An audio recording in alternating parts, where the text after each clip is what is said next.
I noticed it the moment I walked in the door. The silence, not the kind that welcomes you after a long day, not the peaceful hush of a home at rest. This was the kind of silence that pressed against your chest. Thick, unnatural, heavy with something unnamed. She was sitting on the floor, knees tucked to her chest, staring at nothing. Her favorite stuffed giraffe hung limp from her hands, one ear chewed to fuzz. The TV was on, but muted, some cartoon flashing bright colors across her small, still face.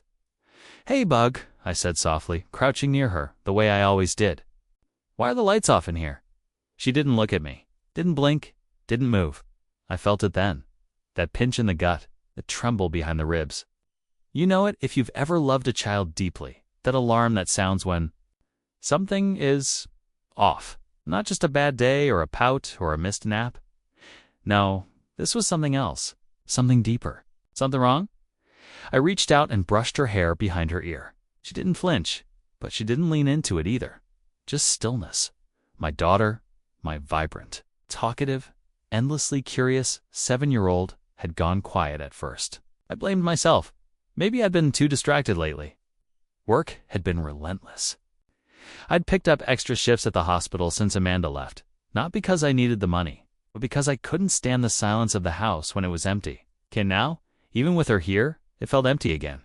"Do you want to go? Get ice cream?" I asked, forcing cheer into my voice. Nothing. I glanced toward the hallway. The guest room door was shut. Of course it was. Ben had been staying with us for 2 weeks. My brother, Uncle Ben, the favorite. The fun one? The one with loud laughs and endless energy and too many stories from the road. He said he needed a place to crash while he sorted things out. I said yes, because I always do. Family, that's what you do. I stood slowly and went to the kitchen, trying not to let panic rise. Maybe she was tired. Maybe she was sick. Kids have moods. It's normal, right? But even as I opened the fridge, my hand shook. She didn't speak that night, or the next, or the one after that. Not to me. Not to anyone. She followed simple instructions, got dressed, brushed her teeth. Apoa eyes looked somewhere far beyond me, and her little shoulders curled inwards, as if trying to fold into herself. By day 3, I wasn't just worried, I was unraveling. I called her pediatrician. It's at an emergency therapy session. I paced the living room at night until my legs ached. Cool, childhood trauma symptoms, and tried not to throw up. Ben, of course, said she was just being weird. Kids go through phases. Maybe she was mad at me for something. Maybe Amanda had said something to her on the phone, but she hadn't called Amanda. She hadn't called anyone, and she didn't cry.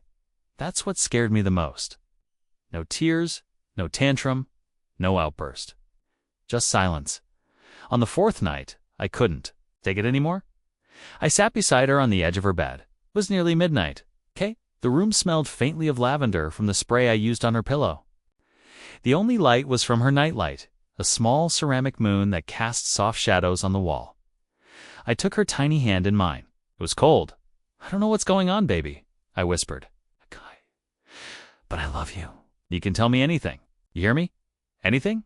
She didn't respond, but her eyes moved barely to meet mine, the first time in days, and then she opened her mouth. Barely no sound came at first. Just a breath. Whisper so thin I had to lean in. "What was it?" I asked gently. Her lips trembled, and then she said it, just 2 words, 2 syllables, and it split my world wide open, Tio. Ben, I froze. Everything inside me recoiled. My blood turned to ice. The room spun. Her hand, her small, shaking, and gripped mine just a little tighter, like she was afraid it would disappear. She didn't say more. She didn't need to. Because in that moment, I knew. Something had happened, and whatever it was, had destroyed everything we were. Trying to hold on to. I didn't sleep that night. I sat on the floor outside her bedroom door, back against the wall, hands shaking in my lap. I could still feel her whisper clinging to the skin around my ears. "Tio Ben," it echoed. Not loud, but persistent. It's like a drip in a quiet room. Every few seconds, it repeated. And with each repetition, a piece of my world peeled away. I replayed every interaction I could remember. The way she flinched slightly when he entered her room. It's the way she never ran to greet him like she used to. It's a sudden way she started closing her bedroom door. I'd told myself it was just a phase. Had believed, no, I had needed to believe, that everything was fine. Because to believe otherwise would mean I had failed to protect her. That I had invited danger into our home. That I had let my own brother hurt my daughter. Around 3 a.m., I opened her baby photo album, not to find anything, just to remind myself of who she was before all this. Smiling, sticky-fingered, free, and I cried. Not just tears, not just weeping. I broke. It was the kind of crying that comes from the core. It's from some ancient place in the chest that only grief and fury know how to find. I bit into my fist to keep quiet. Couldn't let her hear me like that. I didn't know what to do. Call the police, guess. But what would I say? I had no proof, no visible injuries, just silence. Just a whisper. Just name. I needed to be calm, methodical. I couldn't afford to mess this up. I texted a friend of mine, Lena, a pediatric trauma therapist I'd met during a hospital shift. I asked her if she could see my daughter that morning, first thing. No details, just please, urgent, she replied. Within 5 minutes, by 8 a.m., I had dropped her off at Lena's private clinic. I told my daughter that I loved her, so that she didn't have to say anything. Just that I'd be right outside, waiting. And I waited. I sat in the car, engine off, staring at the clouds moving across a pale blue sky. I thought about the last 2 weeks, about how easily monsters disguise themselves in familiar smiles. Thought about Ben's laugh, loud, contagious, unassuming. About how he used to babysit her when Amanda and I were still together. About all the times I said, sure, you can stay here. Around 10 a.m., Lena walked to the passenger side of my car and got in. She didn't say anything at first, just sat there. Then, slowly, she looked at me. Her eyes were wet.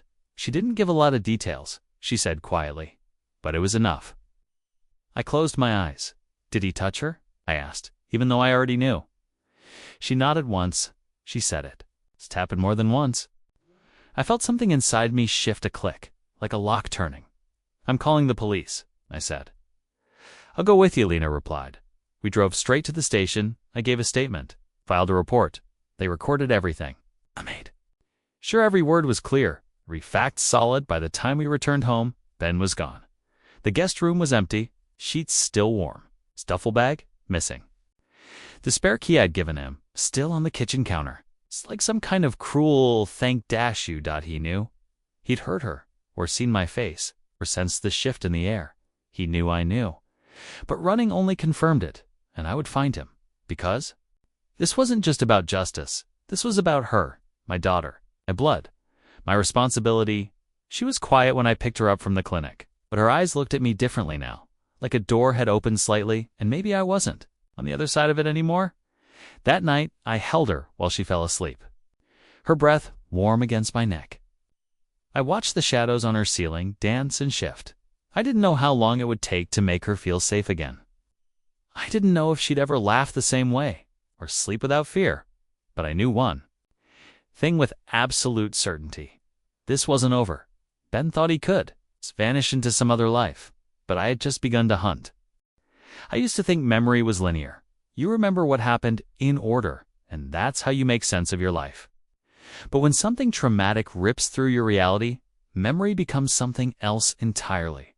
It comes back in pulses, out of order, sometimes in smells, in sounds, in silence. The days that followed were slow and strange. I walked through the house like a man trying to hear whispers in a storm. Every corner held something I hadn't noticed before, a small shift, a subtle clue.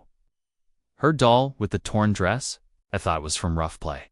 The way she'd started using the bathroom with the door locked. At one night, she asked me if monsters could be real, even if they smiled. Back then, I'd laughed softly and said, no, I hate myself for that now. The police opened a case, but the detective's tone said it all. Without physical evidence or a direct confession, these cases are hard to prove, hard to prosecute, especially when the suspect is gone. Gone where? I asked. We'll do what we can, he said. I didn't tell him that wasn't enough. I started digging myself. Ben didn't have much of a digital footprint, no active social media, no fixed address. But I knew his patterns. I knew the way he thought. He wasn't creative. He was bold, yes, but not careful. He always ran back to the familiar. He'd done this before. Not this maybe, but running, escaping. He'd been fired twice for boundary issues, always with some excuse. Always landing somewhere new, like a stray dog with charm. But now I saw the cracks. I used to ignore like when he got too affectionate with women too quickly. The way he'd say I'm just a hugger with a grin that didn't quite reach his eyes. How he never liked to be told no, even in the smallest things. I remembered a barbecue 3 summers ago. My daughter, then 4, sitting on his lap while he tickled her sides. She had giggled, but it wasn't her real laugh. It was too high, too tense. She had looked at me then. A look. I had dismissed God. It's amazing what we choose not to see when we don't want to believe someone we love is capable of darkness. I started calling everyone he'd been close to. Old friends, ex-girlfriends, former coworkers. Most didn't answer. Some did. One woman, Carly, answered on the second ring. Her voice caught the moment I said his name. "He's not who you think he is," she said. I swallowed. Okay. "Something happened to you?" A long pause. Yes. She didn't go into details. I didn't ask. She just told me where he'd gone last time. Flagstaff. A cheap motel outside the city, where the manager didn't ask questions and cash was king. After we hung up, I sat at my kitchen table, staring at the wall for a long time. Everything was quiet, except inside me where it wasn't quiet at all. That night, I sat with my daughter again. She had started speaking again, just a little, just to me. But she hadn't said his name again. I didn't push. "Can I sleep in your room?" she asked. I nodded. Of course. She brought her giraffe and her blanket and curled against me the way she used to when she was a toddler. I kept my hand on her back, gently, just to remind her I was there, just to remind me that I still could be. But sleep didn't come easy, because... Now, I knew something else, something I hadn't admitted to myself. Fully until that moment. Ben didn't hurt her by accident. He chose her. And if he chose her, he could choose another. The next morning, I packed a bag. Not for my daughter, for me. I told her I'd be gone for a day or two, that she'd stay with Mrs. Halper next door, the retired teacher who adored her and made pancakes shaped like animals. I told her nothing. Bad would happen, that she was safe now, that I'd fix this. She didn't ask where I was going. She just nodded and hugged me, tight, silent, with her whole body. That kind of hug kids give when they're hoping it will make the world stop moving. I held her longer than I meant to, and then I left. The motel, Carly mentioned, wasn't hard to find. I called ahead and asked if someone by the name of Benjamin Miller had checked in. "Who's askin'?" The man grunted on the other end of the line. I gave a name, not mine. I told him I was an old friend, hoping to surprise him. There was a pause, then a low chuckle. "He's in 217. Stays to himself. It's the kind of guy who tips cash, if you know what I mean." Didn't know what he meant. I hung up without saying goodbye. The drive was 7 hours. 7 hours of highway and numb fingers on the steering wheel and 1,000 thoughts tumbling around my skull like rocks in a dryer. I didn't plan what I'd do when I saw him. I didn't rehearse any speeches. Rage wasn't useful now. I needed clarity, needed facts. But more than anything, I needed him to see me, to know I knew. The motel was beige and cracked and tired. It smelled of mildew and cigarettes. A dog barked behind one of the units. The air was dry and warm, but the sun had already dipped past the horizon. Casting long shadows over the lot, I stood outside door 217 for a full minute before knocking. He opened it in sweatpants and a t-shirt, hair disheveled, eyes bloodshot, and, for a second, just a second, he smiled. "Holy shit," he said, stepping back. "Man, what? You touched my daughter," I said. The smile vanished. He froze. I didn't move. Didn't raise my voice. Didn't blink. I wanted him to look me in the eye when the world ended. He opened his mouth, closed it, swallowed. "Look, I think she said your name, Ben?" She whispered it. "You think I'm here to ask? I'm here because I know." He stared at me like he was looking for the right mask to wear. Surprise, denial, anger, but none of them fit anymore. None of them worked. So he said nothing. I stepped closer. "You're going to turn yourself in," I said. my voice flat. "You're going to walk into that station tomorrow morning and confess to what you did?" He laughed. Short, bitter, "You're out of your mind." "Maybe," I said, "but I'm also not alone. Carly told me where you were. I spoke to 2 others. I'm not stopping." His face twisted. "You have nothing. No proof. It's her word. She's a kid. You really think I think she's braver than you'll ever be?" He started to say something else, but I raised my hand. "No more. I don't want to hear. Your voice? I just want you to understand one thing. This is going to follow you. Every step, every room, every new start. I'll make sure the world knows who you are." I left him standing there, lips parted, kilt wrapped in rage, wrapped in cowardice. I didn't look back. Not once. I drove through the night, eyes stinging, the silence finally giving me something back. Something I hadn't felt in weeks. Control, not over the past, but over what would come next. When I got back home, I didn't speak much. Not because I didn't want to, but because something in me had changed. There's a kind of anger that burns hot. It's wild, uncontrollable. And then there's the other kind. It's the colder version, sharper, focused. The kind that doesn't scream, because it doesn't need to. It just moves, deliberately, persistently, like ice cutting through rock. I wasn't looking for justice anymore. I was building it piece by piece. Ben didn't turn himself. In Dodd, of course he didn't. But I knew he wouldn't. I knew men like him.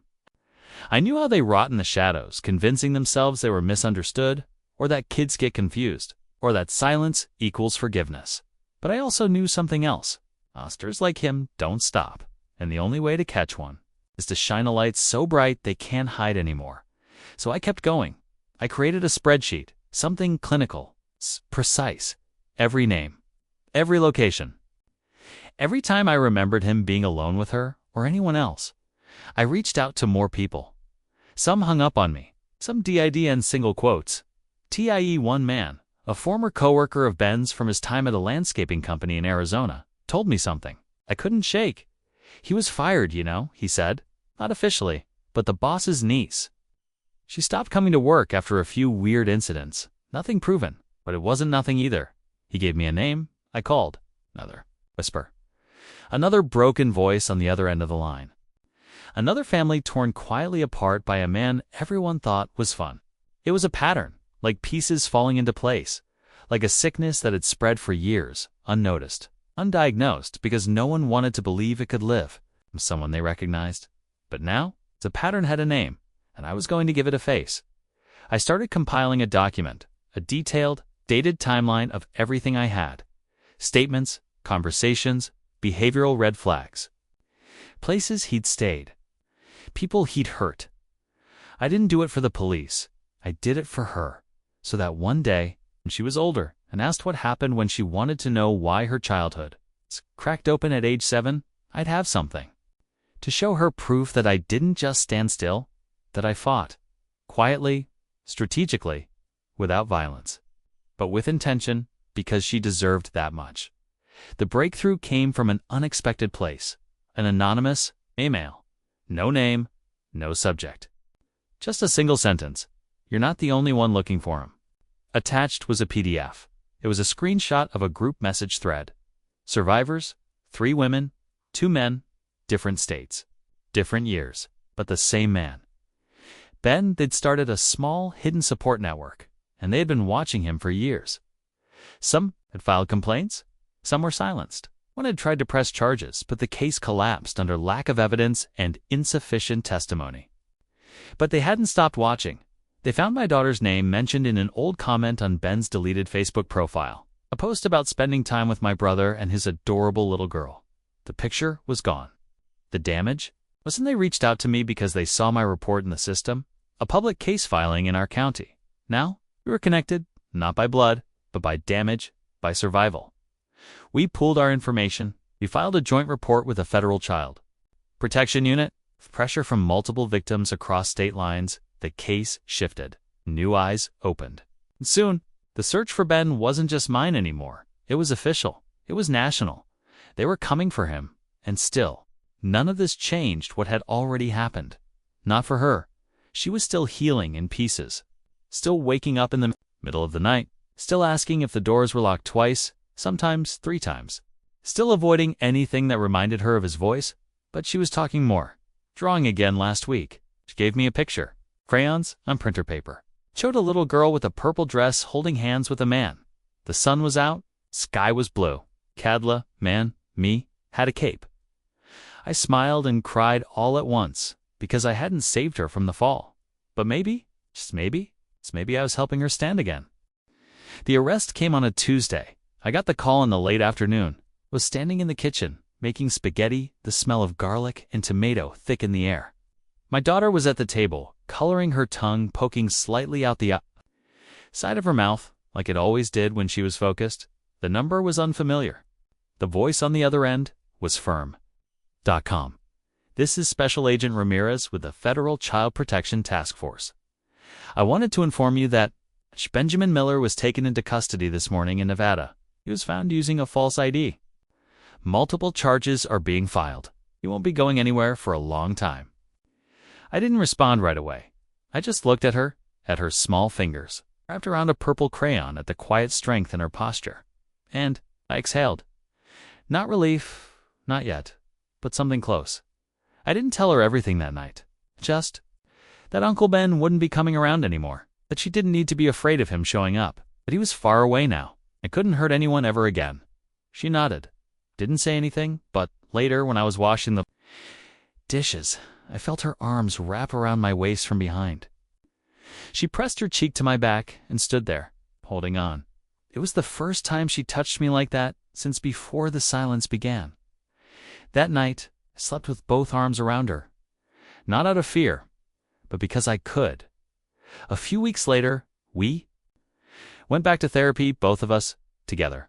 I wanted her to see me open up too, to know that sadness wasn't shameful, and that healing wasn't something we do alone. One session, her therapist asked her to draw her feelings. She drew a picture. A tall tree, at the base, roots curled beneath the ground. Some were snapped, some frayed, but the trunk was standing, and at the top, a single green leaf. "It's starting to grow back," she said quietly. And I knew what she meant. We never spoke Ben's name again. Not because we were avoiding it, but because it no longer belonged in our story. He had been removed, like a tumor. And though the wound remained, it was healing, cell by cell, breath by breath. I stopped blaming myself. Eventually, I stopped wondering if I should have known sooner, or if I could have prevented it. That kind of guilt is endless, a spiral with no bottom. What mattered now was what came after. So, I built new rituals with her: Saturday morning pancakes, Wednesday night storybooks, a bedtime question we traded each evening. "What's one thing you're proud of today?" She always had an answer, and so did I. Sometimes the answer was simple: I didn't fall apart today. Other times, it was quiet. I kept a promise. But more and more, it started to sound like this. I protected her. I believed her. I stayed. We built a new home inside the old one. Same walls. New foundation. One night she asked me, "Are you happy again?" I thought about it for a long time before I answered. "No," I said, "but I'm healing." She nodded. "Me too." And then, without a word, she placed her little hand in mine. We sat like that in the stillness, in the flicker of a soft lamp, in the quiet that no longer felt dangerous. And I realized something. We weren't broken anymore. We were becoming something new, stronger, wiser, together. Asterisk, asterisk. Share your thoughts in the comments below. Thank you for your time. If you enjoyed this story, subscribe to the channel. It really helps. Click the video on the screen, and I'll see you there.